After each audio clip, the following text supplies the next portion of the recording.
नमस्कार मंडळी. झाली संक्रांत.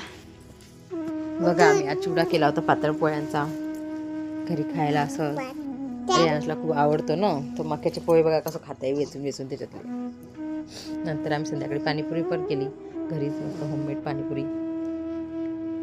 खूप छान झाली होती पाणीपुरी, मस्त गोड पाणी, तिखट पाणी, शेव, बटाटा पुरी, सगळं चालू होतं आमचं खाणं. असं झालं आमचा छानसा चिवडा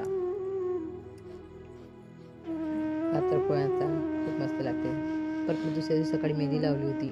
मेहंदीत बघा मी कढीपत्ता, मेथीदाणे, चहापत्ती आणि जास्वंदीचे पानं टाकले होते गरम पाण्यात उकळायला. खूप छान सॉफ्ट केस झाली होती आणि शायनिंग पण मारली होती. नंतर मी त्याच्यात बीट आणि आवळा पण खिसून टाकला. हे सगळं उकळायला टाकलं होतं मी. बीट आणि आवळा पण ते मिक्सरमधून काढून टाकला आणि